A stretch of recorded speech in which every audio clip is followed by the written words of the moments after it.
Hey folks, this is Core, and we're back with another From the Canopy podcast episode, and this is the Movie Massacre. It's a podcast about film by way of news, trailers, and reviews, and I'm joined as always with my co-host. We got Bobby Blockbuster. Yo, yo, yo. And we got Cornelius, aka Evil Corny. What's up? And we're joined today. We've got a guest, folks. We're actually honored to have you on today. We've got Grae Drake. And yeah, how you doing? I'm excited. Hi, you guys. Yeah, we're definitely excited for this. And I guess I give the people a little bit of info about you. You are known as a film critic, and for your host as well as a journalist, specifically specializing in the film industry. And I guess if you could Nailed tell it. a little yeah, Honestly, I know Grae from her podcast back in the day, Popcorn Mafia. Mm-hmm. That might be the first podcast I actually listened to. And I've been I was a fan since then. Yeah, okay. and I mean that's why one of the many reasons I'm really excited to be here, because Corny, you've been on my team, I feel like, for such a long time, and when, as you guys know, like when you're doing something and you're putting it out into the internet, you sort of have no idea, like, are people listening? Do they like you? Do they think you're a moron?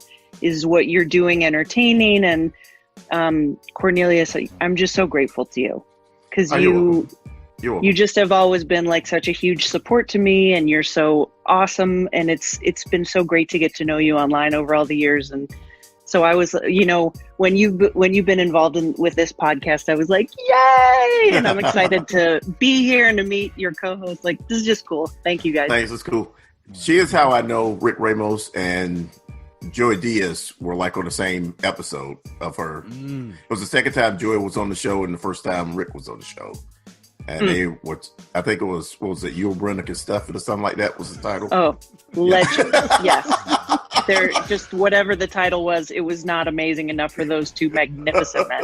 So what did they have against Yul Brynner?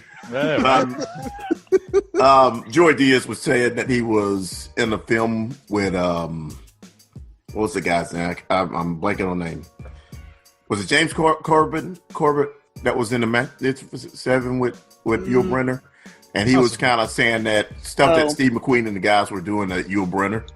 Yeah, but Joy was telling that story. Yeah, Joy, they were on that episode of Grae's show. It just took over. She just. I will never forget the first time that I met those guys, and their film knowledge is so vast. They are so deeply funny. They're so smart. Like, that's why I've loved, this journey that I've been on in my career, because it's like I just meet so many cool people, so many cool ideas, and it's like to be able to meet them and talk about movies at the same time is amazing. I can't believe it's my job. Yeah, well, let's talk about that. How did you get started with this? Because I'm looking at like some of your Wikipedia page is pretty impressive too. I like how it's laid out. Did you do this? I did not. Okay. Well, somebody they did a thorough job on describing your career, but you've also worked with New York Comic Con, WonderCon, South by Southwest. As a panelist, a host. You've also been on CNN and Rotten Tomatoes. And yeah, the girl gets around. Yeah, so I'm really curious about how you got started in this, just being a critic and doing what you do. Yeah, I am a filmmaker by trade, and I have been making movies since I was a kid, and I would film like my high school plays, and then I would sit down and do a paper edit. And I would put together a VHS copy of the final video, like when we'd be putting on a show. I don't even know how I knew to do that stuff. I don't know if someone taught me or what. And so that led me to think like, oh, well, when I go to college, like maybe I should just major in film and like actually be a filmmaker. And my parents were sort of like, are you sure? And I was like, yeah, sounds like good. I don't know. Yeah. And so I made movies I came to Los Angeles. I've edited TV shows, commercials, movies, and eventually I realized that all of my knowledge behind the scenes, like I love cinematography and stuff like that, that I wanted to be in front of the camera, and knowing all the stuff behind the camera made me way less of a jerk. So, you know, when you know the hard work that everybody puts in behind the scenes, it makes you much better in front of the camera. So I started that podcast with my co-host. Eventually, I got hired to write movie reviews. I started working with CNN because they needed whoever was available. Yeah, that was the first time seeing you on CNN. I mean, nobody was more surprised than me. I was like petrified. I reviewed like that Liam Neeson and January Jones movie that I cannot remember the name of for the life of me. Because it's like he's done a million of those forgettable movies. Right. Yeah. Bless him. And I remember that I was like so nervous. I had no idea how it worked. And I thought that I was like okay, but not great. And CNN studios are so weird, you guys, because there's like a robo camera and there's nobody in the room with you, and they sit you down and they mic you up, then they leave you and expect you to know what the hell is going on. I was like, oh my God. So, and I had like an earpiece in, and I wasn't used to using earpieces. It's a lot. It really is a lot. Mm-hmm. And so I made it out in one piece, and my mom watched, and I was like, well, like, I hope you're happy with that, because that's like the last time you're ever gonna see anything like that, is that one shot on CNN. Wow. But it's interesting. That film is actually called The Unknown, so it's kind of ironic that you can't remember.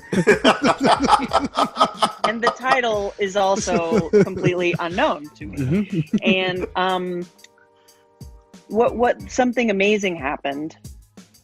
CNN called me back. Rock and roll.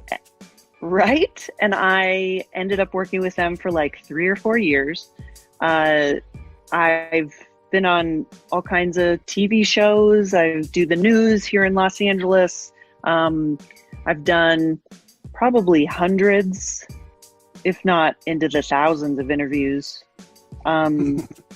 Samuel so Jackson's many. one of my favorites. Oh. And Sam Jackson is one of my favorite human beings that I feel like I can turn to him in times of trouble and just be like, what do you think about this? Like when the pandemic started, like he checked in. Oh, really? Like, yes, he did, to ask like how my husband was. Wow. And are we okay? And so nice. And it means so much to me, because it's not everybody is like that. Yeah. You know what I mean? Like so many nice people, or at least nice to your face. Yeah. And but he's so deeply kind that it's like I feel honored. It actually comes across too, like you said, not many people are that nice, but I don't think not that many people have such a rapport with them, you know, that do these, you know, these press interviews and stuff. It seems like you guys are really comfortable, really familiar, and really like each other. You know, that's how it comes across when I see, you know, when I've watched those clips. So that's pretty cool. The wedding vow Thank one you. was nice. Mm-hmm. What? Yeah. What? Which, The wedding the vow what? one. The wedding vow one. Right. Because he's just amazing. The thing that I always have led with in my work is like, it's a glorious job. You never know when it's going to be over. You need to treat every day like it's your last, and every interview like it's your last. And that philosophy, in combination with the idea that celebrities are just regular people with cool jobs. Mm-hmm. I get so nervous and I get so nerded out and I get so excited, but I'm able to keep it inside long enough to just like shake somebody's hand and be like, yeah, this is exactly like talking to a person I met at the grocery store. Yeah. Yeah, that's an interesting question, because like I'm a little nervous right now, but I can't imagine being like in a room with Robert Downey Jr. or Sam Jackson, or just sitting across from someone whose work you admire so much, and not just like totally fan out or freeze. Like how do you deal with that? Yeah.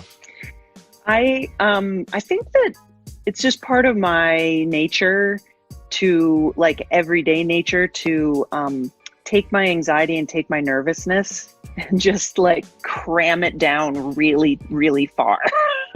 Because like I'm actually a really anxious person, but when I tell people that, they're like, you don't seem anxious at all. And it's because it's like, right, because I'm hiding it. Yeah. And so I honestly have to say that for the most vulnerable part of an interview for me is when I'm walking into the room and like that first 10 seconds. Because you gotta like take the temperature of the room. You gotta see what's going on with the person that you're talking to. At that point, you've prepared, but you have to be in that Zen space where you're just willing to let it all go. Like you have a great idea and you think it's going to be so funny. Well, you're dealing with another human being or more than one. So you have to just deal with what's in front of you. Maybe it's not going to work out. Like I've abandoned more good ideas than I've completed, I think. Yeah. And so I think the very last part of it is just being present in the conversation and going off what that other person leads you to do. And that's why actually, Corey, you don't seem very nervous to me at all. Cause because it feels like it feels like that's what you're doing. Yeah, I mean, I've done this a whole lot. I mean, it's kind of interesting. I just did a podcast with some other friends that did a podcast, and I was telling them, like, I feel like I'm on every one of these episodes that I do. I mean, Movie Massacre isn't the only podcast I do, but I'm on every episode. So the repetition of it's at least a thing where I go into, like, I'm not scared to go into it. I don't know how it's going to come out, but at least I'm going to go in and whatever happens. I'm at least at that point, if I flub my words or whatever, just keep going, and things that I, in my mind, and, maybe, I messed that up or this and that, like they never come up when other people listen to it. They never tell me. So I feel like we're our own worst critics a lot of times, so. You're totally right. I feel like I totally agree with your perspective because it's I'm my own harshest critic. The things that I mess up, nobody notices in the same way that I do. And I think also something that I've gotten really used to doing is acknowledging what I feel like. And if I mess up, I can acknowledge that I messed up, and it actually draws us all closer together. Like, I don't mind being the butt of a joke. That doesn't bug me at all. I prefer that, and so I also really like that you just said, like, yeah, I'm nervous right now. It's like the minute that you just say it, then it kind of dissipates it a little bit, and it sort of brings everybody closer together. Because now I just like want to reach through the phone and give you like a hug. yeah, definitely. So I guess my next question, well, we're living in the age of the Rona. So how has that affected your job at all? It seems like you've kind of transitioned pretty well. I mean, you're still putting up content, you're still getting the interviews out. So how has that, changed how you do things? Well, thank you for the compliment, first of all, because that's something that I really struggle with. I think that's my favorite part of the job, is being able to directly interact with people. And so much of my vibe comes from being in a room with people. And it totally changes the game when you're doing stuff only through video chats, which is how the interview side of the entertainment industry has shifted. So anything that you see on my YouTube channel is just virtual junket interviews where, like, I'm talking to talent. Like, I talked today to people that were in London, and it is so weird because I'm used to catching the vibe in the room, and now that there's a screen between us, I'm not a fan of it. You remember that movie I Heart Huckabees? It's with Mark. Okay, so it's a weird movie. This is David O. Russell from a while back, I'm pretty sure, and it's Naomi Watts and Mark Wahlberg, and it's a weird, very cool movie. But Naomi Watts looks at somebody, and it might be Jude Law. She looks at him and she takes his glasses off and she goes, "I can't talk to you. There's glass between us." Oh my god! And I remember that it's an old movie, and that's how I feel with virtual interviews. Is that there's glass between us, and it's, you know what, guys, slowly it's really crushing my soul. I really hate it.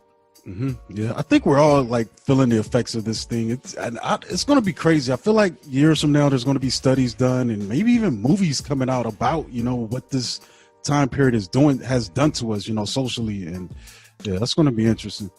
Yeah, You're absolutely right. I'm kind of agoraphobic, and I think it'll be put back on reset, when everything goes back to normal. Well, yeah, because there's only a new normal, so there's like a whole new level. There's a whole new society that you'll be getting used to in a different way again. Yeah. Yeah. But the only difference is you're still in a better position than you would have been before, because, I assume that in the years that you've been kind of working on yourself, that you have like new tools in your toolbox.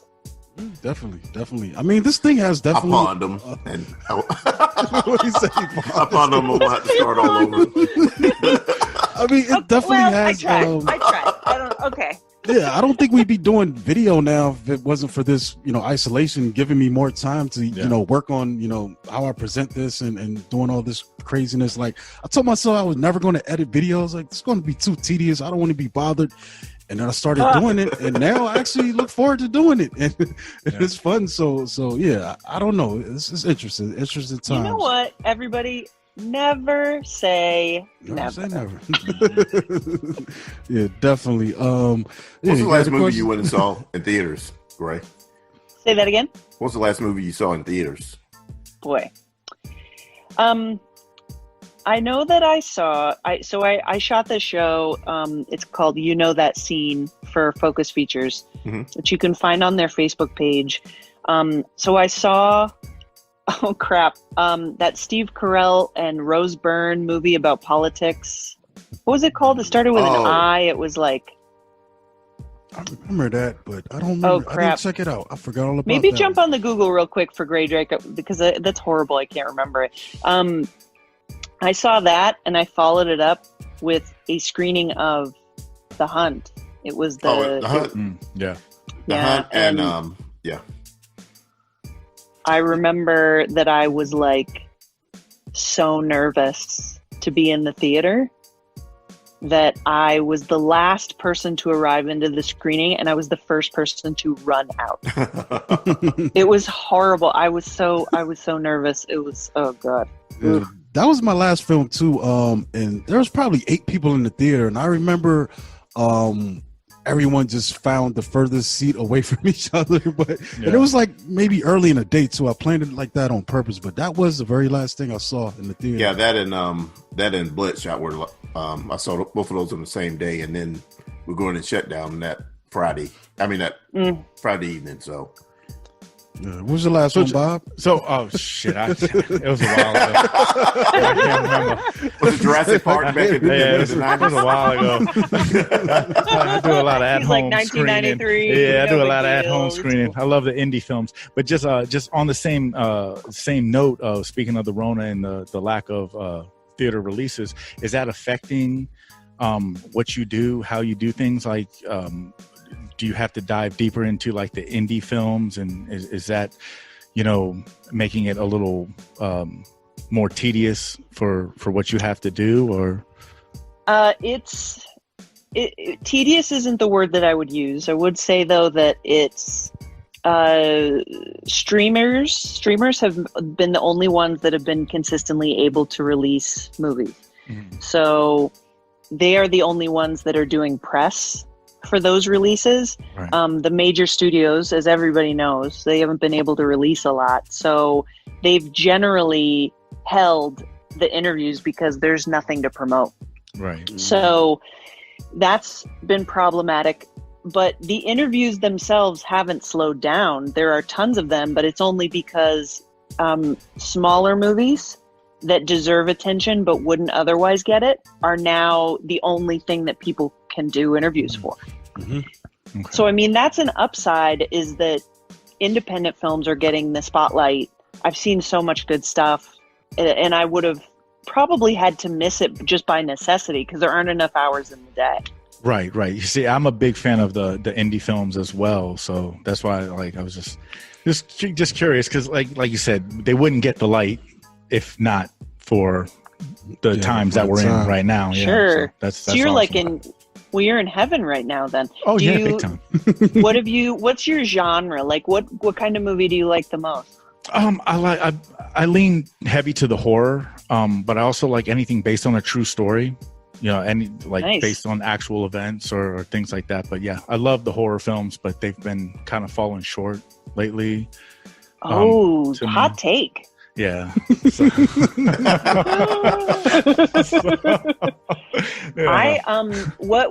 Tell me a horror movie because I also love horror. So I just got Shudder. Mm-hmm. I think that they do so much good stuff on Shudder. Can you think of a horror movie that I should check out? Because I'm always looking for like the horror movie lovers recommendation. Oh man! Well, they did just dropped on I believe it's on Shudder. They re-released a remake of Castle Freak, which was a full moon production. Came out in '95. Yeah, so I think it just dropped earlier this week, and it's getting mixed reviews. But it's I know the original, the 1995 version was really cool. So I'm definitely looking forward to checking out the remake on that one. So I would. Here's a question for you. Do you find yourself on Amazon Prime just going down the crazy rabbit hole of stuff that's available? See, you're talking to me. Was doing it at one point. You're speaking to me now. That is my favorite pastime. Like when it's like 2 a.m. and I should be asleep, but I got insomnia. I will go there and just look at all the crazy stuff from the 70s, 80s. Even if I know it's going to be trash, sometimes the title alone is like, all right, let me click on this and click play. I think I watched a movie about a barbarian that got transferred to 84 LA and was just running around like some crazy roided up. Love it. Like it's insane. Amazon Prime is such a treasure trove because they just let anybody upload anything. Yeah. And so my classic statement is when I know that when I get real quiet, my husband starts to get worried because I'm like looking and examining all the titles. And because I made us watch a movie that's available on Prime and it's called Llamageddon.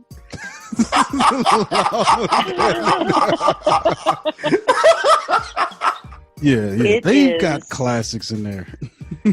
I highly recommend the masterful Llamageddon.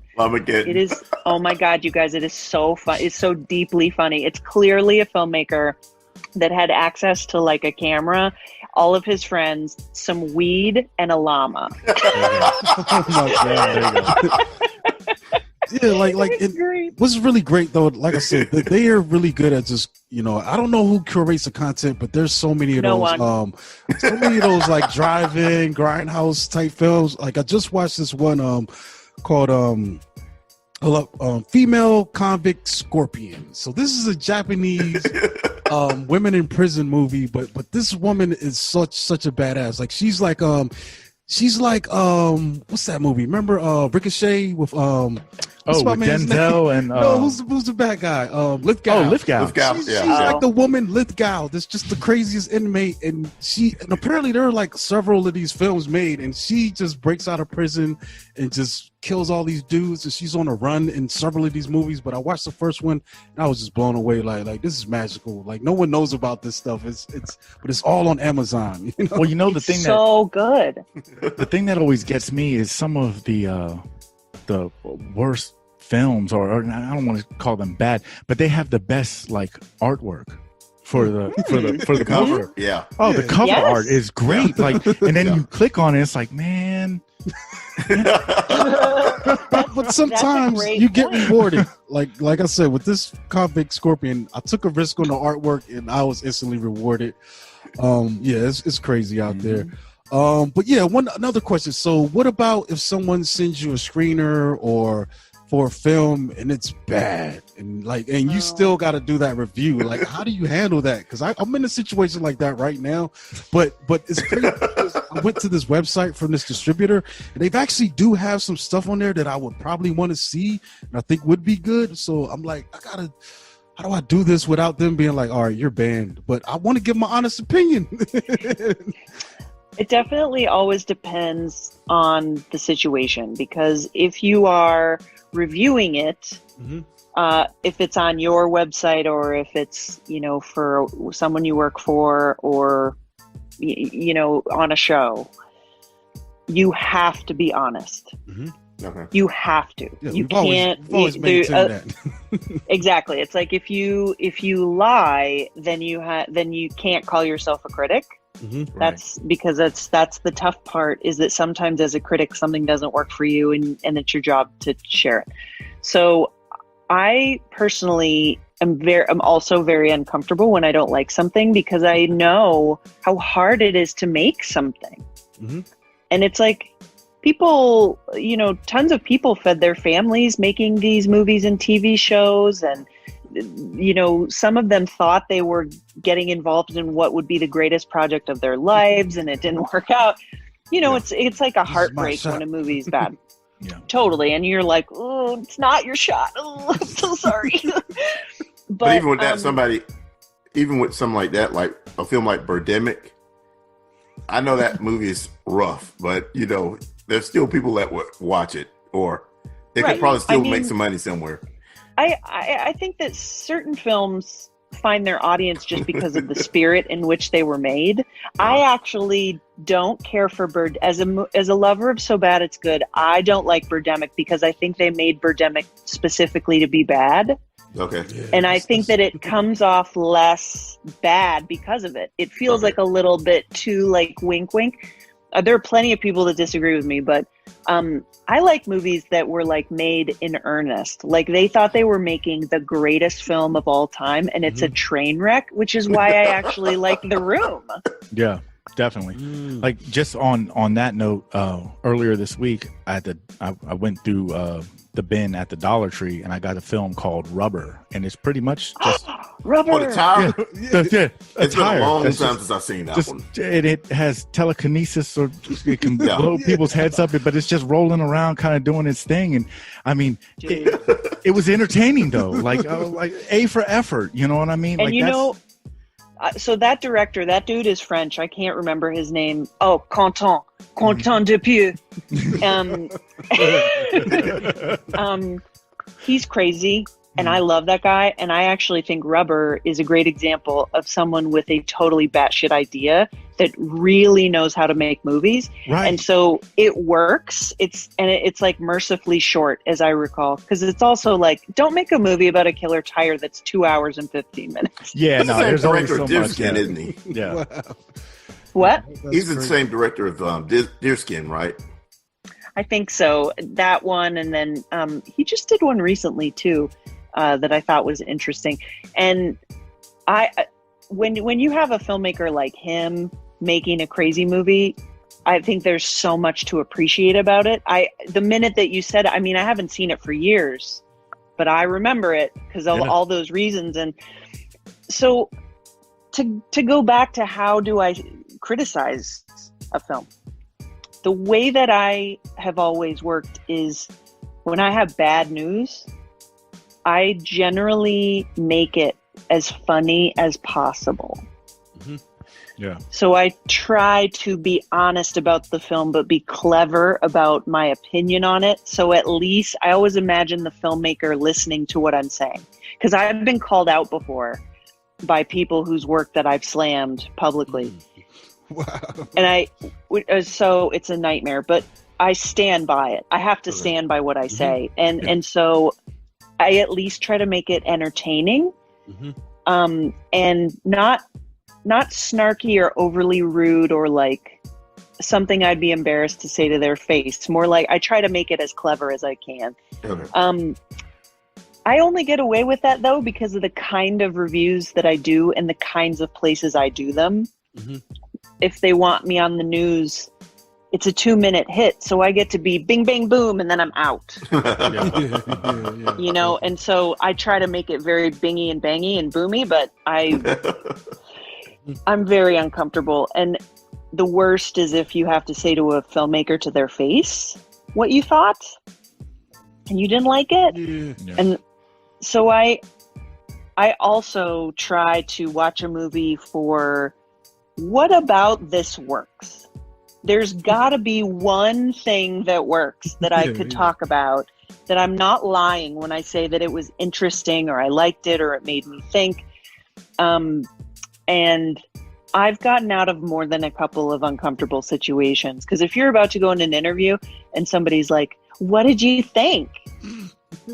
And like, you hated it, but you have to do your job and do the interview and you don't want to make it weird, then you can be like, bit runtime. Oh, dude. Yeah, right. You're just yeah. So it takes. I think the biggest thing that I would encourage everybody in that weird position, like you, when you're in that weird position, if you're coming from a place of compassion, but also honesty, then you can say whatever you want and people will accept it, because it's a lot different to say to a publicist, like, you know, I could see how, like if I was watching a movie that was made for teenage boys. So like let's say like a Transformers movie. I am not the target demo for that movie. Yeah. So if I watch a Transformers movie and the publicist says, what did you think? I will say, wow, what a batshit effort in which you tried to make Stanley Tucci do math on screen. Like, how funny. I liked it less than I liked the last one, but I think that audiences are going to love the effects. Right. And something good. So in that situation, like I didn't lie, but I also wasn't like, oh, I think Michael Bay should be put in prison for creating this. and that Mark Wahlberg owes me $20. I give Michael Bay a little bit of slide. I did like the Mark Wahlberg rock film. You know, that's probably the last. I thought that was really good. Yeah, Pain and Gain. Yeah, that's interesting. Well, I guess while we got you here, I mean, I know we're short on time. I do want to get your opinion on this story that we've got that broke a few days ago.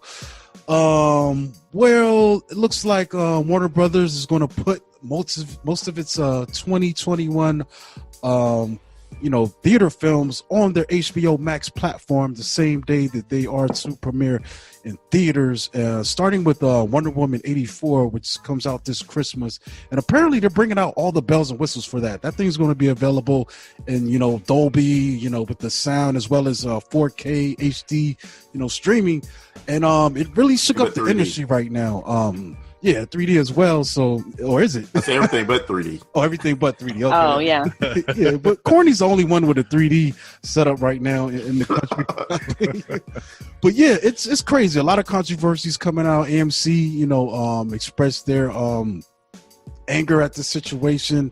And for me, it just seems like a logical step, because I feel like with everything getting pushed to next year, there's only going to be so much space next year for, these big films to release, and everything, with so many films coming out, everything is not going to be a hit. So it might be time for these studios to take a loss and, and just experiment, while we're, dealing with this lockdown, because, just going off the current, forecast, we're probably not going to really come out of this until maybe late summer, you know what I'm saying, going into the fall of next year, to where theaters and other things will be as widely open and safely. So what do you think about that?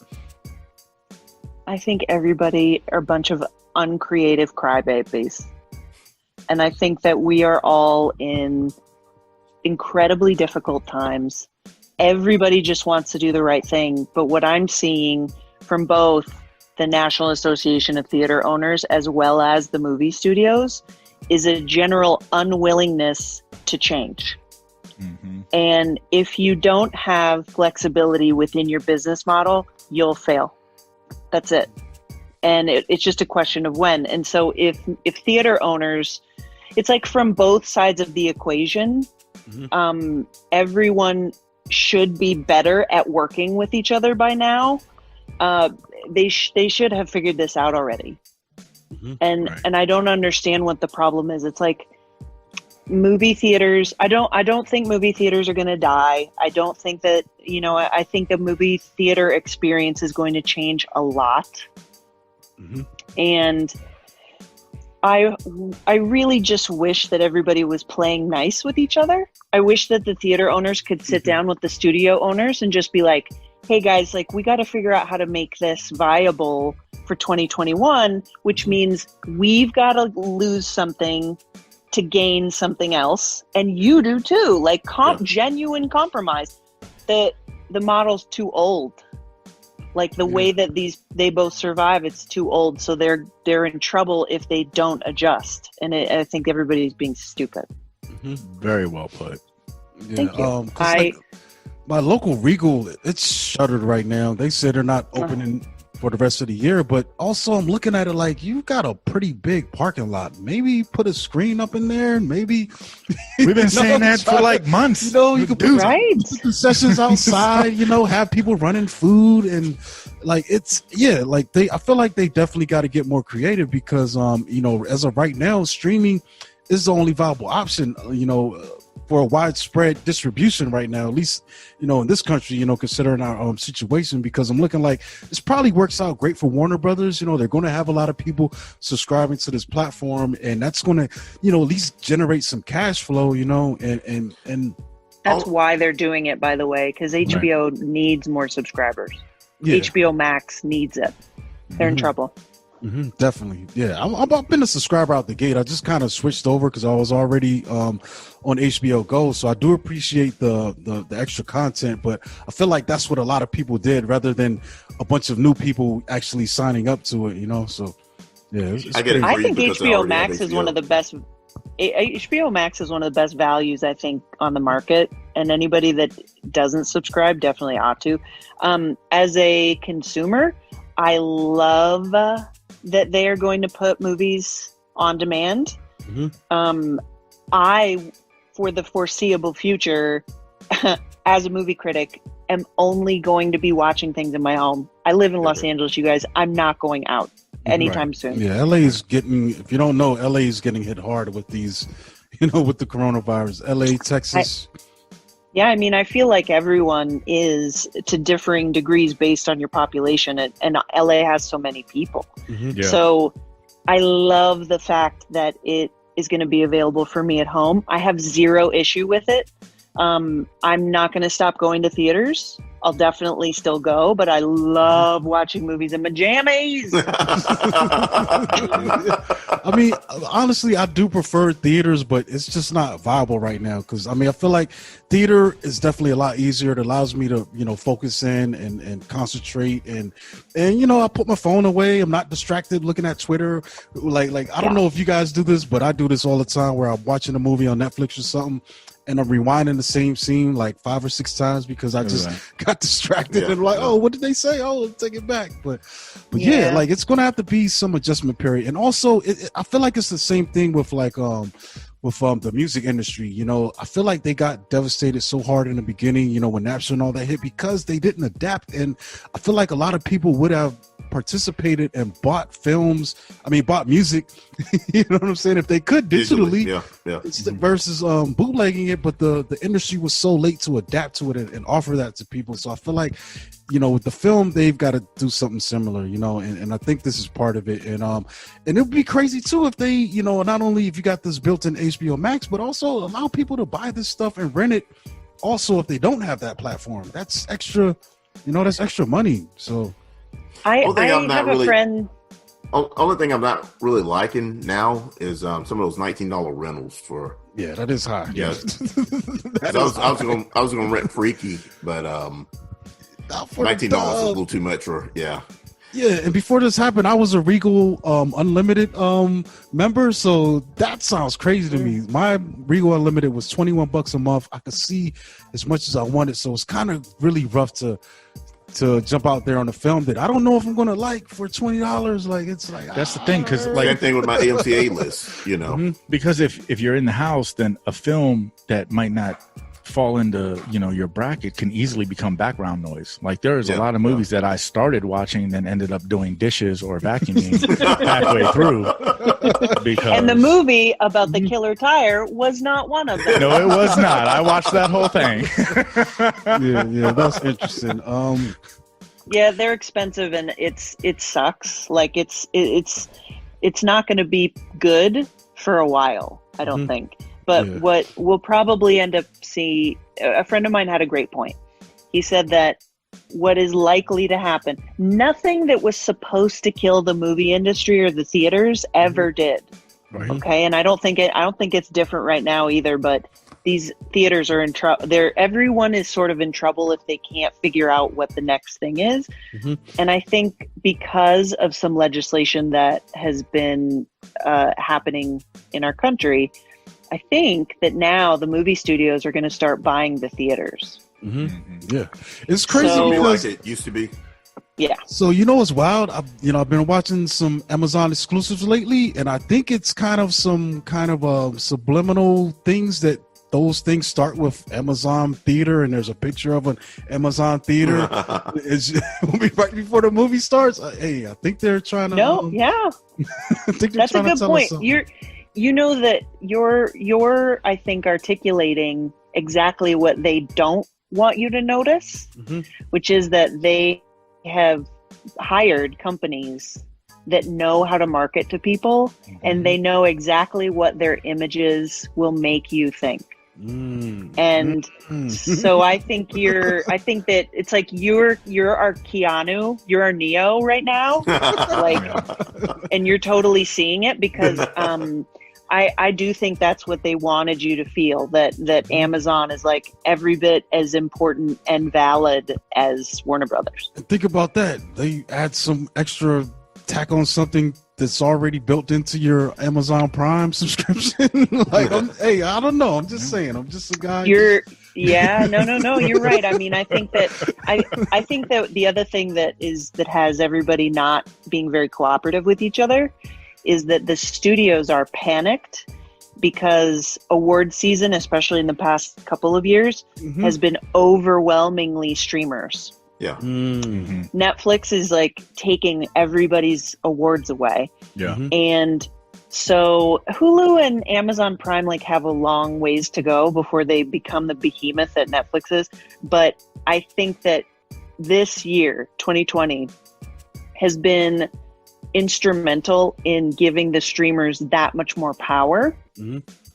And because again, like I just said, they're the only ones that are releasing stuff and doing interviews. We're only giving press to streaming movies, and I think that has everybody being super uncooperative with each other because everybody's like, I gotta get this money. Definitely. So I'm looking at my clock. I know you gotta go soon, so I think I'm just going to jump around a little bit, and I'm going to ask you about, do you have a review for a film that you've seen recently that you would recommend for our viewers to check out? I do. I just saw this film that's coming out this week, and it's called Wander Darkly. Wander Darkly. So Sienna Miller is in it, and Diego Luna, and it is on the surface about a couple that has been together for a while. They've gotten married and had a baby, and they are having trouble. But this telling of their story is so creative and it's so interesting that I took real notice of it. I don't really want to spoil it for anybody, but the couple kind of walks you through their relationship in an honest way that is not the way that it originally happened. It's like their memories as they remember it. So they're each individual perspectives of it. Yeah. So they'll say things like, no, it's cool without being too artsy and obnoxious. It's just really well shot. It's very thoughtful, and the performances, like, they are so good. And so in a scene, like, she'll be like, "Oh my God, we should totally get lunch." Lie. That's going to be interesting. So Wander Darkly. It's a little artsy, but I really enjoyed it. Okay. Yeah, because I haven't seen Diego Luna. Actually, that's the only time I've seen him was what was that, Rogue One? Rogue One, yeah. Okay. Yeah. So that's pretty cool. And apparently that was kind of an interesting casting for Disney to make because apparently he's the man in Spanish language film world. You know what I'm saying? So Tu Mama Tambien, like he's. Oh, that was him. Oh yeah. What? He and Gael Garcia Bernal, like the two of them are. They're sort of like I think some of the most successful Mexican actors to ever to come into America recently. Yeah. Remember Banderas? But yeah, in a Star Wars movie, like that's amazing. That's such a cool thing. I love that they're making the franchise like global. Mm-hmm. Yeah. That was. Yeah, and he's gonna be in the I can't think of this name in that movie. He's going to be in a Disney series too with K2. Oh, perfect. Yeah. About with with K2SO. Yeah, that's dope. So, all right, series. We'll probably end with this. So, on this day in film history, December 9th, what year was this? I think it was 1983. We had a little film come out directed by John Carpenter called Christine. And it's based on a novel by Stephen King. And it's about a teenager, high schooler who buys a bucket car. I think it was a 58 Plymouth, and he rebuilds it. It becomes his project, and we come to find out that car is possessed by evil, and things happen. A lot of things happen. And I do want to point out that I was a little kid when this came out, so I was born in 78, so I'm like 5 years old, and this was my first theater experience. It was a drive-through experience, and it was a double feature with this, and I believe it was Ghostbusters. We saw that at the same time. That's a badass double feature. Yeah, that was crazy. Wow. Yeah, but this film was awesome. Like, it's it still resonates. I watched it maybe a few months ago, just sitting around in here. I think it was streaming on one of these cable channels. Is it good? Does it hold up? I think it held up. And I feel like if there's a lot of people hate remakes, but I feel like this would be prime material for a remake. You just kind of put this kid in a modern setting, maybe make it a different kind of car, maybe like an old Caprice or something that kids will buy. Not super old like a Plymouth, but you could tell the story all over again. What if he drove a Ford Taurus? Those are old. Yeah, that kind of car, or I think it would be perfect, just with the spirit of it, because really it's mostly about the obsession of it. I think that was kind of the metaphor too, because you see guys all the time that are just really crazy into their cars, and but this one, the way that they made it so that the car loved him back. Matter of fact, the car was obsessed with the owner. Yes, you see what I'm saying? Yeah. Like the car was jealous when he started giving his love elsewhere. That's what made the movie so awesome to me. You know what I mean? Like she really dig the owner as well. And one of the things I always wanted to know about Christine though is, do you buy insurance on a car like that? Because it can repair itself. You got to though. Like most states, you got to have insurance. You got to call the general, save some time. I mean, why bother? You'd never report anything. It'd just be the other guy. Oh, Christine will take care of the other guy. Well, legally it says you got to, but I still think it holds up. You and your rules, Corey. Rules. I mean, buy insurance for your car. Wear pants. Wow. There is a little bit of cheesiness in it, but I think it holds up. Just the themes of it, they still work. I mean, there's some cheesiness when the car starts running down the guys that destroyed it. And you see this guy running down the street, and I'm like, get off the street, baby, where the car can't drive and go in the house. Right, exactly. You know what I always liked about it too was how the car communicated via the radio. Like it would play the songs. Yes. It was like that was pertaining to what was going on. That was really cool. Yeah, it was kind of Bumblebee. Bumblebee got that from Christine. That's true. That's true. I haven't seen it in ages, but it does, to my memory, it does follow the rule that the Stephen King adaptations are better as long as they don't have a "the" at the front. Okay. Mm-hmm. Think about this. Like any of the Stephen, like any, like the Tommy Knockers, the The Stand, Langoliers. right? Exactly. Like the ones, but then you have Christine, Carrie, Misery. I think it's the Shawshank Redemption, though, right? No, I don't think so. I think it's the Green Mile was good. Okay, that's an exception. Yeah. I wonder though if you went down the list, how many? Yeah, that's probably that's the only one I can think of. you just blew my mind because I never considered that to be a rule, and that definitely makes sense. Makes a lot of sense. Yes. Yeah, right. Now I want to go look at like IMDb and sort of like write them down and see which one wins. Because of course it's subjective. So the minute that we've got somebody out there that's listening, that's like, "What are you talking about? The girl with the pink hair doesn't understand." Yeah, but I think also it benefits from John Carpenter too. You know, just him being able to do his thing and give it the atmosphere, and I think that definitely helps, especially too that one scene where it rebuilds itself after the guys after they beat the shit out the of the car up. Cool. Yeah. I mean, it was a simple effect. Like I feel like today they could do so much more with that, with CGs on it. Like Bob hates the CGs, but I feel like you could probably really really do that scene a lot better now, with the technology. I don't know. I feel like it might still be really good though. I have never rewatched it now, and I know that I could probably find it on Prime. Mm-hmm. So. Absolutely. yeah. Where can we see you at, Grae?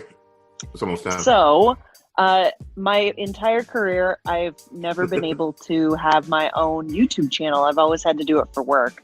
So you can find plenty of my interviews from my old gigs at Rotten Tomatoes or Movie Phone. But I have my own channel now. She's all grown up. So search my name, which is GraeDrake, and you'll find my channel. And then I'm on social just under my name everywhere. So at Grae Drake.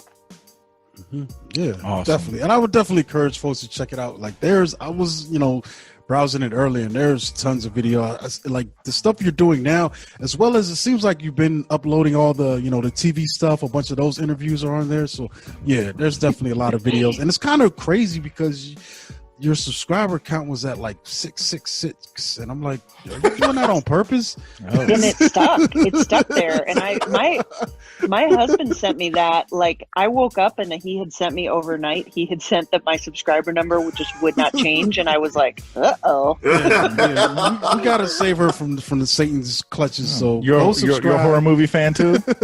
Yes. Yeah, all right. Rock and roll. Yeah, so like my life is a horror movie. All right, there you go. Yeah, folks, we definitely appreciate you for coming to hang out with us, and we got to do this again, definitely, because I had a lot of fun. I would love to. You guys are awesome. It was great to be here, and the only reason that I have to go is because I have a screening that has an actual timer on it. I can't just watch a link whenever I want. Yeah, and so I'm bummed out, but thank you for having me, and I'll come back soon. It's great. Yeah, thank you so much for coming. Yeah, enjoy your screener. Have a nice day. Yes. From the Canopy is brought to you by Brooklyn's own Indians and Robbers Apparel and Art. And I guess we'll continue on with the show, man. Time for Bobby to pull the trailer up. Well, I'm ready. I'm ready to do that. So, since we was talking about all that scary shit, the first film that I have is actually called "Don't Tell a Soul," and this one actually it looks really cool. Conceptually, it's about a security officer who he falls down a well while chasing these two brothers that just pulled a caper. Falls down a well. Yeah, it falls like it was like a hidden little like had trying to be like top flight security. Now I don't know. I don't know what the fuck he was doing. Or he wasn't looking down when he was running. I don't know. Motherfuckers that trip and fall when they running from shit. I just don't get it. But nevertheless, these two brothers they pull a caper and they get like $12,000. They're like teenage kids, and he's teenagers. What?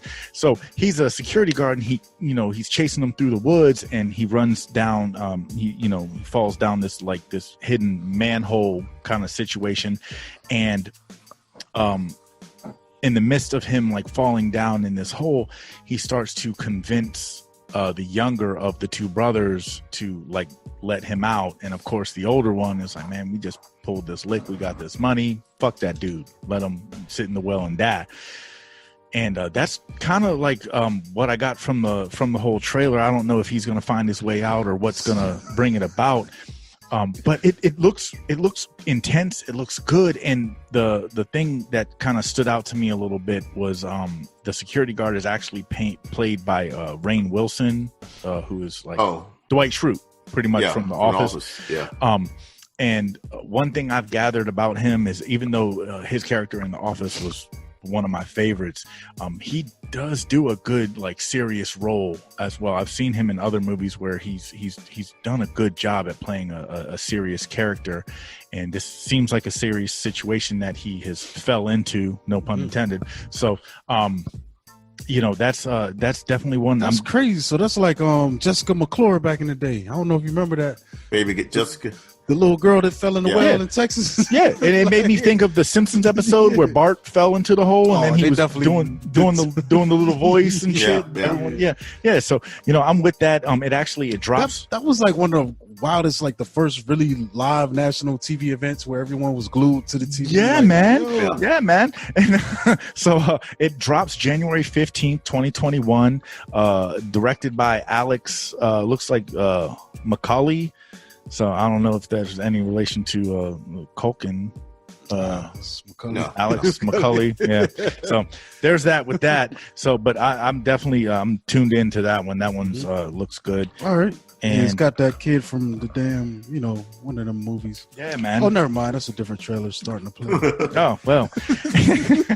So, and the second one that I have is actually it goes by a few different names, but I'm going to go with the one for the USA release. It's The Sound of Philadelphia, which it's gonna drop on December 30th of this year, 2020. And it has a pretty decent cast going, but pretty much synopsis wise, it's about a man who is tormented by his sister's death, and his cousin is growing more powerful in the hierarchy of the family crime syndicate that, this family business. Like pretty much it's a crime family. They're like, I don't know if they got mob ties or what the correlation with that all is, but this one dude, he's kind of at a loss with it, and his sister passes, and he wants I don't know if he wants to get out or what the situation is, but the other guy is all in, and he's like not really going for it.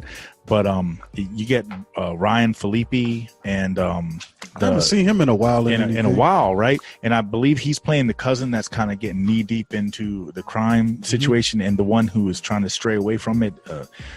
God forgive me for pronouncing his name wrong. Matthias Snugharts. Matthias. Never heard of him. You'll know him if you see him. Yeah. You'll know him if you see him. Looking at this trailer, though, he does look familiar. He looks familiar, but he looks like he's played like a Middle Eastern terrorist in or a Mexican gangbanger. He's got kind of that ambiguous. I've seen him in some shit. You know what I'm saying? He kind of reminds me of the guy from fucking History of Violence and shit. Yeah. A little bit of Viggo.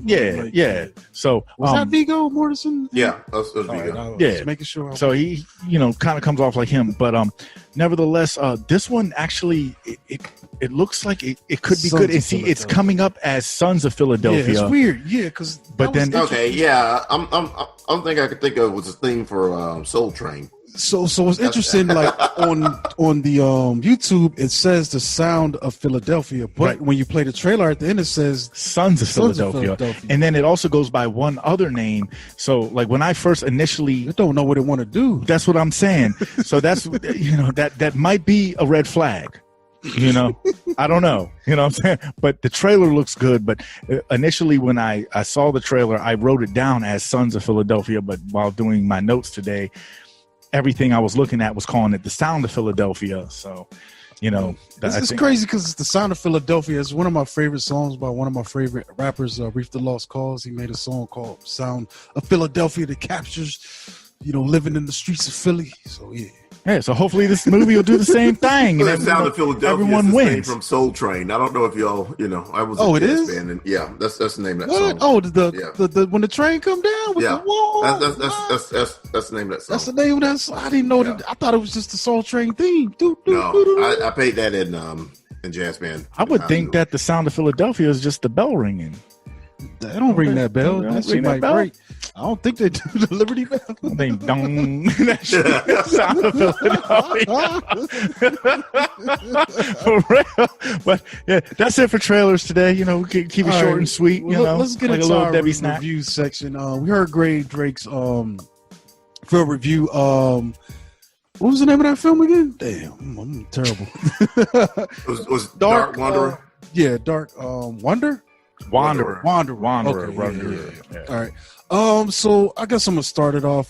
So what's interesting, man, that there's a series of films that is releasing every Friday on Amazon Prime Video, a series of film called Small Axe. And this is produced by Steve McQueen. And he actually directs 3 of the films, but I'm going to just talk about one of them for this episode. And the very first one that premiered is a film called Mangrove. So the entire series is about the West Indian experience in the UK. I think it starts in the late 60s to maybe the mid 80s is where the last movie ends. And I think we were talking about this off air, and Cornelius pulled me to the fact that after World War II, just because of the, they were trying to repopulate, that society, and they allowed a lot of immigrants in from the British colonies to move to, Great Britain, England, and places like that. And rebuild. Help rebuild a little bit, help repopulate, but at the same time, they weren't so welcome by everybody. Like what was interesting, as I'm watching this Mangrove show, is like they kind of paralleled, the Black American experience, like the racism and the xenophobia and all that stuff. So the Mangrove film centers around a restaurant owner who opens a restaurant. It's just a Caribbean restaurant, selling Caribbean food to his peoples. But the local police just start hounding them. They're just dicks. They don't appreciate the fact that this guy's there. They're also a bit racist. So what happens is the local patrol cop, he just starts running raids on this restaurant. He'll come in on a busy night when they're fully packed and people are just hanging out eating and just raid the joint. Nothing. Of course, they never find anything, but they're flipping over tables, fucking up their food and shit. And it's getting to the point where the community is scared to come there and hang out there. So what ends up happening is they stage a protest, in front of this restaurant to protest, how the restaurant is being treated. But in the midst of this protest, like a mini riot breaks out, and 9 people from this community, including the owner of the restaurant, get arrested, and they get taken to trial, for rioting and disturbing the peace and all this shit. So then that's basically what the movie comes down to. It concerns, like I said, shows you the restaurant side. But then later on, the second half is them dealing with this court case, against them. And pretty much they get a lawyer, but he also encourages them to, stand trial and defend themselves rather than take this plea or whatever. And it's a really great film, man. All the British black actors are standing, representing. We get Letitia Wright, despite her recent controversy, she's still a great actress. I can't get everybody, but if you've seen things like Top Boy, Attack the Block, you will recognize, a lot of those actors in this, especially my man that play hi-hats in Attack the Block. Oh, he's awesome. To get the strap. Run the block. but he was the bad guy from Attack the Block, but in this film, he's one of the, Oh, really? The guy that, okay. Yeah, but it's crazy seeing him just with an afro from the 70s. Instead of this gangster thing that we saw from like modern, like I recognized him immediately, and that tripped me out. But one thing highlighted this film is the court drama, because like they really do put up a clever case, but also, like I said, you get a really good look at just what these people were going through, and it's interesting because, like I said, it parallels the American experience. But the court scene, man, when they get to cooking and on their defense, that shit is so fucking hilarious because like I said, it's West Indian. So not only do you have the British influence in their talk, but also the island, like the patois and the bumbleclot, like, and it's, oh my God, dude, the main guy who's the defense lawyer, it gets so funny, man, when he brings the police guy up and starts taking him to task on what happened, because of course the police are lying, but it's so magical to see how that shit plays out, man. I definitely recommend this. And I also want to point out the new episodes are coming every Friday. So right now you have 3 films out right now. The second film is called Lovers Rock, which is amazing. It's beautiful. It's art in motion. I actually like it more than this, but that film is more just like you're like a fly on a wall in one of these parties that they used to throw in that neighborhood back in the day, where the teenagers like clear out the furniture, bring the speakers in, there's a DJ. It's just youthful expression. It's beautiful, dude. But then the third film is also out now. So the third film stars John Boyega, and I believe, if I'm correct, he represents the first black constable, that joins the police force. And his thinking is, after his dad gets roughed up by the local police, he's like, I'm going to join up and try to change things. And it's so dope because it just brought to my mind, like, we always celebrate these firsts from people like Jackie Robinson and the first black person to do this and that, but and I feel like sometimes lost in that celebration is the consequences of that. And this does a good job of showing that this shit was not. It even ends like in a way where you're just like, man, like, and I think that's the premise of the whole series, that the name of it, it's a small axe. But, you're chopping at it, you're chopping, and eventually you're going to make big change, but it's a gradual change. And I think this shit is dope, man. So check it out. But definitely Mangrove is the first one, and the first 3 are available. I think, what's today? Wednesday. So Friday, another film will be out. And then after that week, another one will be out. But there's going to be 5 of them. I think Steve McQueen actually directed the first 3. I'm not sure who the other directors are going to be on the remaining 2, but I'm fully engrossed. This is one of the best things I've seen this year film-wise. Like, it's I feel like when Grammys come around, Oscars, one of these will be represented. And yeah, you just made a mistake. I normally call this shit the Grammys and shit. That's one of my fuck ups, damn. But so these are dropping as full length films, though, right? It's still a series, but they're full length films. They're for the most part. They're not 90 minutes. I think actually. The longest one is the Mangrove because it has the court stuff and all that, but I think the other 2 might be 70, maybe 80 hour and some change. That's still but it's film. It's a film. They count as films because it's like an anthology as well. They're not interconnected. So, but it's all dropping under the same umbrella. Dealing with the same peoples and just different things that they were going through. But, anything over an hour is a film, not a show. But like I said, man, that Lovers Rock is just beautiful to watch, man. Like, it was weird how it unfolded to me once I realized what was going on, because I'm waiting for this narrative and I'm like, nah, this really is about being a fly on the wall and watching. Like, it's beautiful, dude. The music, everything, man, it's great. And like I said, if you're a fan of Top Boy or any of the British films or Blue Story, these actors, Adulthood, these actors are all they're showing up throughout this series as well, man. It's really well done. It's amazing. Good shit. Yeah. So you sold me. I want to buy a ticket with it and shit. Amazon Prime Video, man. They've got it on there. I'm not sure what they're going to do after they initially roll it out. I'm pretty sure. I feel like if you are wanting, but I don't know, man. The nature of things now, a lot of these platforms are grabbing exclusives. So this thing might never be available anywhere else unless they do a physical copy. If they do it right, man, they should drop a box set after all the smoke clears. That would be great. Drop a box set. That could be really good. Put it in a nice, neat package. And that's what I was going to ask. Between Disney Plus and because I was looking for first season of Mandalorian just to have on disc. Does Amazon ever lease any of their series on disc? I haven't looked for anything, so I was going to get the boys. Sure. I'm one of the few people that doesn't have Prime. Yeah, you should get it, bro. It's worth it. I know there's issues with them, but it's one of those things I have.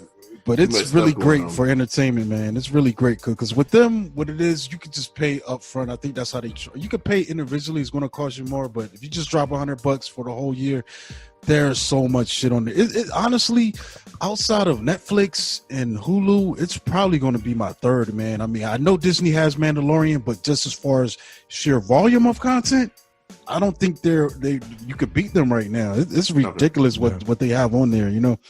But yeah. So what were you saying? Let me go first. You won't go. Hey, I'll go and go. Got it. The film I'm going to talk about today is Anything for Jackson. It's a Shudder original. It stars Sheila McCarthy, Julian Richings,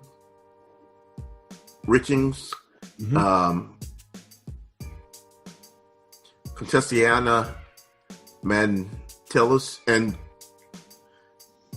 Constant. I don't know how you would pronounce this. Constantina. I'm just glad I'm not the only one that fucks names up. You know what this is I'm glad we can all just do that. This is the first one. I'm thinking it might be Russian, but yo, you can buy the Bloys on Blu-ray. Oh, I can. Okay, for $59, not.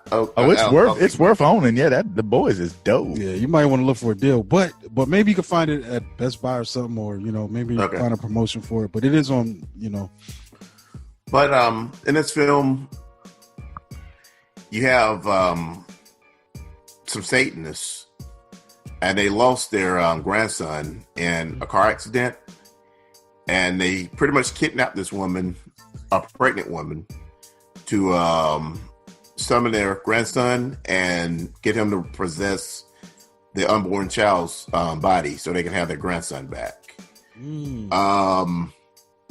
They have a book that resurrects people, things, and it just kind of goes from there. Overall, I love this film, even though I didn't really expect anything from it, because they accidentally kind of opened a gateway for ghosts to try to get, possess the woman's child to be reborn. Yeah, and it just goes from there. But some of the ghosts that I actually saw in this were amazing. It was real inventive. Not that many special effects in it, but just overall practical effects and just how they, it was really 2-minute souls. It just wasn't just a regular ghost, but it was just like one person might have died by suicide, and they were pretty much in the same. It's kind of hard to explain. It's pretty much how they died is how you seeing them, and they're trying to get in this woman's body, in the unborn baby's body to be reborn, and it just goes from there. Okay. That's cool. Yeah, but it is on Shudder, and I hadn't, I bought Shudder, start subscribing to Shudder. I hadn't watched it in a couple of weeks, and Melissa Walsh, Creepy Girl, on Facebook, she suggested I watch it, so I gave it a try. Yeah, it's getting really great reviews, man. So yeah, definitely. Yeah, it has like a 97% on Rotten Tomatoes. Anything for IMDb, then yeah. Okay. Yeah, and that's one of the things that I saw when I was looking at the reviews. Is like the premise is kind of crazy, but somehow this director made something really great out of it. Yeah, it's kind of an insane film. What's pulling me in out the gate is that you're saying that it's not like over with like the gore factor or the special effects. It's just more the concept and how they're riding through it. You know what I mean? The gore factor's there. I'll put it like that. The gore factor's there, but not too many special effects. But it's not over the top. It's not. It's not over the top. Not all the jump scares and Yeah, and things happening because I think they made a situation that they thought was gonna. They thought it was just gonna be an easy, resurrect my grandson, but you never just get what you want when you deal with magic. Not the devil. Hell no. The devil is like full of fine print, and you can. Yeah. All right. Yeah. I'm just you saying Saw just reminded me. I got like the Saw box set, and I got to get through the rest of them things. Yeah. All 12 of them. I don't think it's. I think I got 6. I think I got 6, maybe 7, including the one that was called what's the Jigsaw, including that. Okay. Including the puzzle. Yeah. All right. After the first one of those, I really didn't give it. I love the first one. I liked part two. At least I didn't. The second one kind of I never really indulged in the rest with of them. but the first one was. What made you better box it? It was cheap. It was like $10. I got that shit for $10 on what the fuck was that? I think it was on Fat Kid Deals one day. The whole box. I was like, I can't. That's a win. Be like 7 movies for $10 on Blu-ray. To me, the first one fucking great. The second one was a good sequel to a great first, and then they just lost me after that. And I was just like, man, this is just. There's no way. Well, There's no way that this guy could just be that far ahead of the game. I've seen glimpses of the later ones, and the thing that still remain interesting despite the puzzles and the predicaments is those scenes where he's running into the people in the real world and they're like dicks to him, and he's like, oh, like I always like that, like for some reason, like just whatever happens, or you find out this is a land developer kicked out a bunch of people out of their homes so they could build, like I'm making that up, but something like that, and then it would come back to that's why they ended up in the torture room. And like that was always kind of interesting to me, you know. Yeah, that was cool, but like none of it really carried as much weight as that first one. Like but overall, you just shouldn't be an asshole to people. That's pretty much it. Yeah, that in a nutshell. That's like a theme that carries throughout. But we also don't want to misguide individuals to thinking if someone's an asshole to you, then 3 weeks down the line you can put them in a torture chamber. I mean, it's a movie. I feel like I live vicariously. People are easily influenced. It's not like I really want to do it, but then seeing people that were assholes get shit done to them, that's kind of cool. Yeah, it's not real life, but it's bad for it's escapism. Yeah. Try and find a way to get that bear trap off your face. Yeah. Shouldn't have been talking shit. Yeah. You shouldn't have came to the checkout with more than 15 items. Exactly. In your car. Yeah, in the fucking express lane. What's wrong with you? Now you get graded through this shopping cart. Yeah, but does Jigsaw do anything for like people that don't come across as a dick to him? Yeah, he don't kill him. Yeah. That's just no real. He probably does business deals with him and sells real estate and shit. Yeah, real nice to him. Gives him a good high five and a Gatorade. That's why I got to finish watching the films. All right. So what you got, man? So it's funny because Corny, you actually brought this film up earlier. I ended up watching Freaky, which it was surprisingly good to me. It's kind of like a horror version of Freaky Friday, where this teenage girl and a serial killer who's played by Vince Vaughn, they get intertwined and then they do like a body swap situation because of a mystical dagger, and it was had those vibes, and like I said, it's not just me who's getting this like shock reaction, because on Rotten Tomatoes right now it's currently at 83%. You know what I mean? So it's doing got well reviewed. It's doing well, and which, like I said, was kind of a surprise. I mean, I watched it with a low bar, and it ran circles around the bar that I had set, just because I just thought that I had it all figured out, because if you've seen one version of Freaky Friday, you think you see them all, or vice versa. Yeah. There's still a lot of freaky mixes you can make, dude. Like, just imagine, but like, use imagination. It's just it's nice to see how this is one of those examples where someone takes a concept that might be oversaturated or might be overdone, and still finds a way to put their own niche on it. You know what I mean? And so that alone makes this movie worthwhile for me. What if like the president swapped with Cardi B? I'd rather watch Cardi B dance than that could be crazy. like I'm just thinking of Freaky Friday mixes. So Cardi B goes to the office, but she's in like the body of like let's say, who's an old actor, Al Pacino, and then Cardi B's and Al Pacino and you know what I'm saying? Swap, and then comedy ensues. What I would like to see is Cardi B doing that loud talking that Pacino does, and Pacino doing that. Yeah, Pacino doing the Cardi B song. Yeah, yeah. Just imagine Cardi B doing the scene in Carlito's Way when he just gets out of been reinvigorated, concentrated.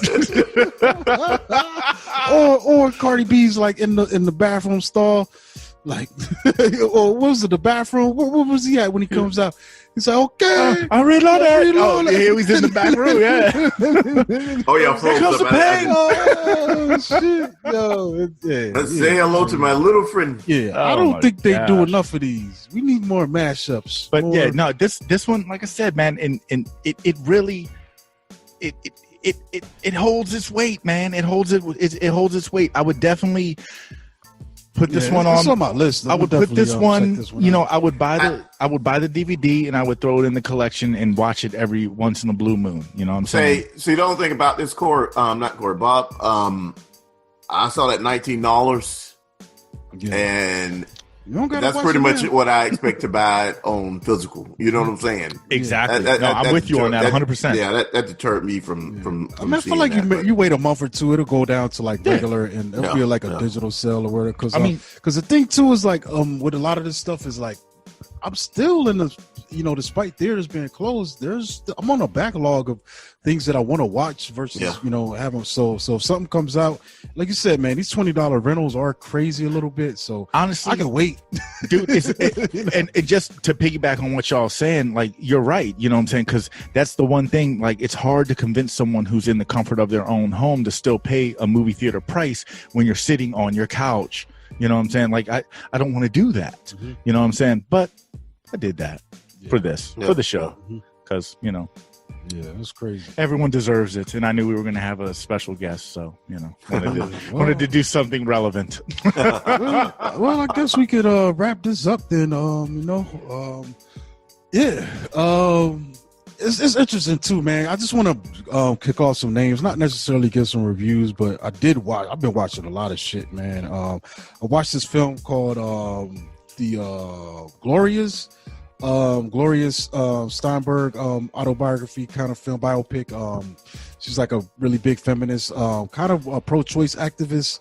It's got Julianne Moore, Janelle Monáe, what's the other woman's name in this? Alicia Vikander plays her younger self. I think she kind of broke through. She went undercover at the Playboy Mansion and wrote an expose on the treatment of the women there, and that sparked her career. What else did I watch, man? So you mean to tell me that the chicks at the Playboy Mansion weren't being treated accordingly? yeah, definitely. Surprising. Definitely, yeah. I watched this one movie that was terrible, but I had fun just cooking it. This thing with Ludacris called The Ride. And I saw you posted something about that. Tell me he didn't have that weird metal thing on his jaw. No, he's normal. Okay. He's a black guy. I mean, Luda's black, but he's married to this white woman. It's an interracial relationship, and they foster this white supremacist youth.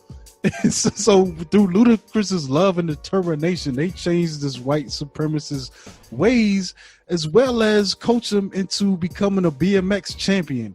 And like, this shit was wild. It's like after school special energy.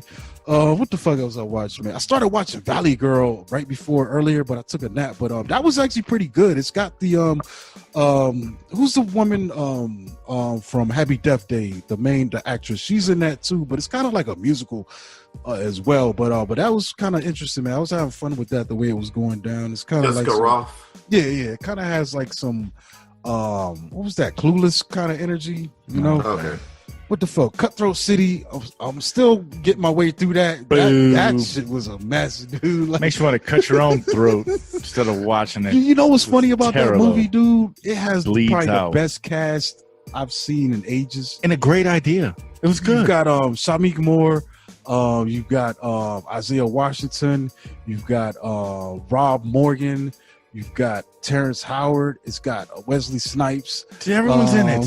You know, It was fucking directed by the RZA. I mean, come on. What's going on with Isaiah Washington? What more can you ask like a for? Trump supporter or some stuff. Yeah, he's always been a problem. But I always thought his acting was solid. But away from acting, he's trash. On that, yeah. That movie made me want to throw a rock at my TV, but I didn't have an accessible rock. I'm not in my going to review living it, room. but it has one of the worst torture gangster. You know how in the movies, the gangster, Yeah, man. he always has some weird punishment. These motherfuckers had this crazy raccoon in the cage, and if you fucked up, you had to go in front of that cage and whip your junk out. The raccoon eats your fucking junk, and you just gotta stand there with the cage. And T.I. looks at you all crazy, like, "Yeah, yo, the first dude they eat did his it junk, to, raccoon." I was Are you like, fucking kidding? What the fuck? Just shoot me. Yeah, fucking kidding me. Because the first guy they put in there, he got in trouble with them because he's rolling dice, but he didn't have the money.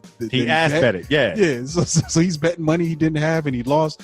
It's like, oh, you can't. And he made this man put his dick in the cage with the crazy raccoon, and he's like, ah. And he's just standing there, no fight in him. And also, this fucking thing the gnaws thing that his gets junk me, off. it's got T.I. and T.I.'s vitiligo makeup because he's a gangster, so he has to have a crazy quirk. So it's like they gave him vitiligo, but it looks like just clay on It's the sitting on top of his head.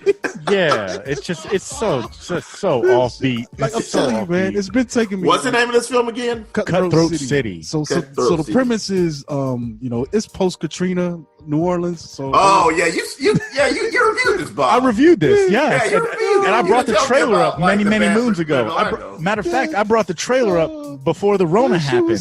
Yeah. And I was excited because, I mean, like I said, it's directed by the RZA. There's just, the cast is super stacked. But, it was oh, bad, my though. God, it was just... But see, my thing is, I felt like they should have paid me to watch it. how did this get made with that script, dude? Beats the fuck out of me.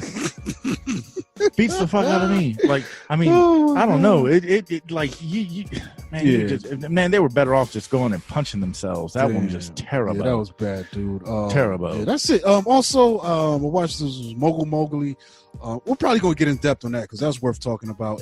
Which is a Riz Ahmed film. He's a British rapper who ends up with the autoimmune disease, and I think it's interesting. As well as we're going to probably talk about next week, Sound of Metal, which was great. Oh yeah, definitely. Watch Black Bear. Yeah, and Beyond the Law too, which is I tortured myself, which is the new Steven Seagal DMX movie. I was going off the energy of that podcast we did with Concentrated, and he was telling me how Seagal sounds like an old black man now, and he does for no reason. No fucking reason in this movie. Terrible. Don't make me get my hell because Eric had me died on that episode. That was hilarious. I was sick It's on that bad episode. when DMX is the best member of your cast. What? Dude. Like it's What? dude. Also another one I want to highlight, The Life in a Year. That was really good. I'll probably get in more depth on a future episode. That's the young Jaden Smith, Cara Delevingne. Jaden Smith starts dating Cara Delevingne, who's probably I don't know how old she is now, but it's weird how they try to age these actors down. They're like both in their 20s trying to play high I think school. they should be about the same age, right? Yeah. In real life, yeah. Yeah, but this is cool. Like he starts dating her, but come to find out she has a terminal illness, and he vows that he's gonna just ride it out with her to the end. And it is good because it has a little bit of Hallmark kind of cheese at times, but there are some really heavy dramatic moments in where he shines and she shines. Like normally I just didn't care for her as an actress, but she actually has a pulse in this. Like if you watch, what was that movie, the John Besson film, Fifth Element, Valerian film, and I was like, she's like so stiff and witty, and in other stuff I've seen her in. I think she's also in Her Smell, but she actually comes to life in this. I think maybe it's a testament to the chemistry they have, but yeah.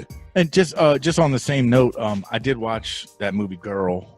I think you talked to her. So when the chick, she comes back to, she wants to kill her abusive father, but she finds out he's already dead, and then all the shenanigans that go on in these backwoods areas, and it's Mickey Rourke looks like his face is melting. It's terrible. There was one good scene in that movie, the laundromat scene. Yes. And then after that, I think that guy was actually the director. He's too, the director. Yeah, his name's Chad Faust. Yeah. So and he's got the white leather jacket or white jean jacket. Because I did just see. I think that might be on Hulu now. Yeah. So I did see that. That one was it's a one-time watcher. It's not as violent as what you would get out of like a I Spit on Your Grave kind of thing, which that's cool, but the concept is still very similar in nature. And it was rough to see Mickey Rourke looking the way he looks. I'm a fan of his. I'm like, damn, dog, I don't know what's going on. You gotta age gracefully. Just kind of let it go. But it don't look like whatever he's doing with himself. You know, it reminds me of what's the guy's name? Total Recall. It's like, don't fuck with your brain. I feel like it's the same. Don't fuck with your face. Yeah, don't fuck with your face. I mean, it looks just like let nature do its course. You're going to end up looking better. It's going to happen anyways. And then I also checked out this film that dropped earlier in the month of November called Blind Fire, which is actually it was a better film than I expected. It's based on when if somebody like that plays video games or has a problem with you, they have this thing called swatting you, where they just call the police. Pretty much call the police on you. Yeah, call the police if they find your address and send them to your home, saying that a violent crime is taking place at that address, and so the police come in there instead of doing their job, just firing, and that's kind of like what happens to this innocent man, and he gets killed. He loses his life over this dumb prank. And it's based on true events, and I don't know how much of the actual movie was, based on real. Because I was wondering. I vaguely remember something like that happening. It did, but I don't know if this is. I don't know if this is using like the same characters and the same. Yeah, stuff. If it's fact by fact or what. But the one thing that I will say about this film that stood out to me, which I don't know if. It doesn't seem like it happens in the real world, but when the police do make a mistake, or the actual officer that is making the mistake, to actually take ownership and accountability for his actions. You know what I mean? Like this cop actually realizes his wrongdoings and realizes where he did wrong and takes ownership of that, where I don't feel. I don't recall it ever happening in real life. I don't have no real. That's what I was about to say. I don't set up think on that one. I mean, part of me too is like, why is that guy dead? But also, I think that case, the real life case, they were able to get off because, like I said, it was a swatting situation. So they called the cops to this guy's house under false pretense, like, oh, there's a hostage in here. Yeah, and of course. They come in with the force, and the person doesn't know what the fuck's going on. And then, like I said, I mean, the way that they built the whole thing up, it really makes a whole lot of sense for the film to progress through. But like I said, the one thing that I took from it was the accountability aspect, which, like we've all just noted, that doesn't really seem to happen in real life. So, thank you, Movie Magic, for showing us what it changed this from drama to fantasy. Yeah, thank you for showing us what a cop with a conscience really looks like. Now a sci-fi film, and this is no shade or disrespect to anybody in that profession, but it's nice to see from the other side of the fence when actually accountability is taken. So I actually really enjoyed the film. I would not watch it again, but Blind Fire is out there streaming. You know what I'm saying? So. I pretty much did a bunch of rewatches. I watched The Star Is Born, the remake with Bradley Cooper and Lady Gaga. Mm-hmm. Overall, I love that film. It's a good movie, and both of them. Bradley Cooper can really sing. Yeah, I know. He can really direct the hell out of the damn movie too. Yeah, can sing. yeah. He actually directed this movie, and that's that was pretty good. I watched the Grinch film, the 2018 the remake. Netflix one? The cartoon? No, it's the CGI one that's made by Illumination. The original Grinch. Give me the cartoon. Half-hour deal. Give me the cartoon. Birds Call Off, Chuck Jones. Overall, I still love that one. Yep. The classic. Or the Jim Carrey versions. Okay, I like the in-depth that they kind of give you that like backdrop on his childhood. But yeah, just give me the cartoon. They do that in this one, but it's why unnecessary. Why? One of the things that like I posted on Facebook today, they supposed to be remaking True Blood, rebooting it.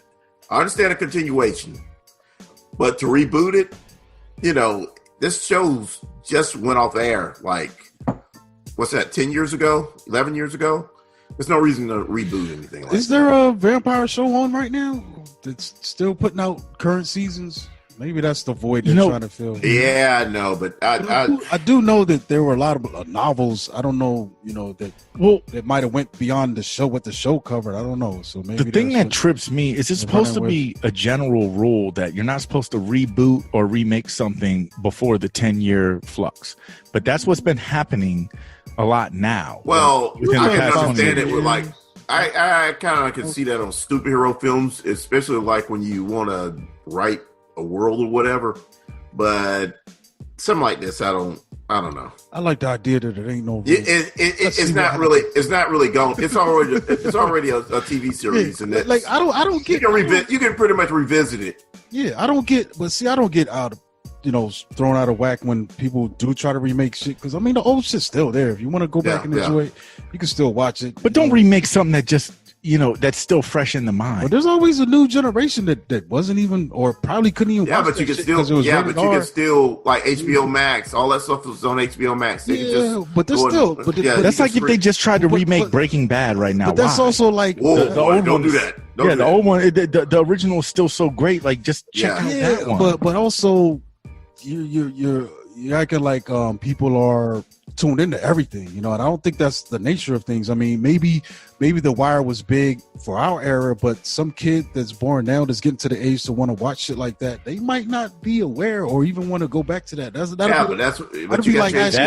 And that kid is probably more tech savvy than me, so they can probably find a stream faster than I could. So you can find it on HBO Max, and Omar be coming. But then you're looking at, okay, maybe a few 100,000 or 1 million people might go back and check out the old shit, versus maybe we could reboot and start a new series and get fucking way more people involved to come check this out. I don't know. I'm not I get when you reboot. You don't gotta watch it when there's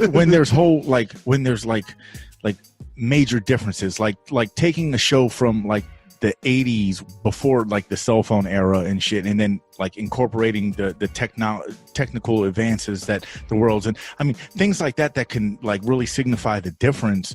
But if you're just if it's just apples to apples, then it's overall, with the exception of like the last 2 seasons, that was a kick-ass show. It kind of falls apart when the vampires go public. Yeah, that's when everything was.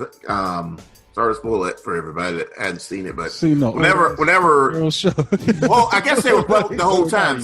Now if you ain't seen True Blood, they go public at some point.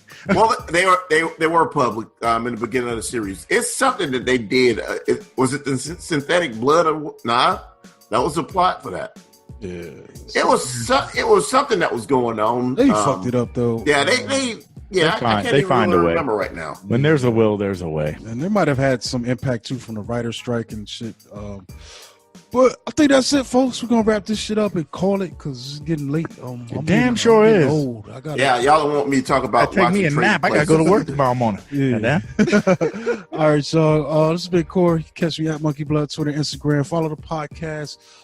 At From Canopy on Twitter, at From the Canopy on Instagram, and check out everything else From the Canopy related at FromTheCanopy.com.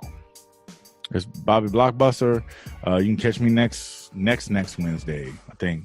Yeah, we're on that'd be Christmas week. How we gonna do that one? Yeah, we might. We'll see what happens.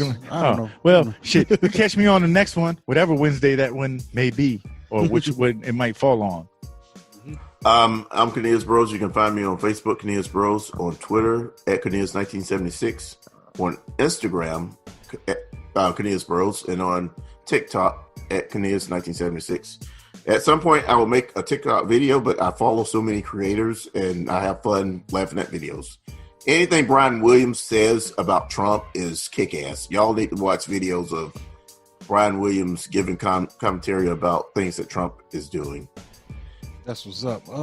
Yeah, I just want to say once again, thanks to Grae Drake for coming through and hanging with us. Check her out. She's on Twitters, the Facebooks, the YouTubes as Grae Drake, Grae. Just type that in anywhere and you can find her content. And yeah, we'll be back next time, folks. Peace.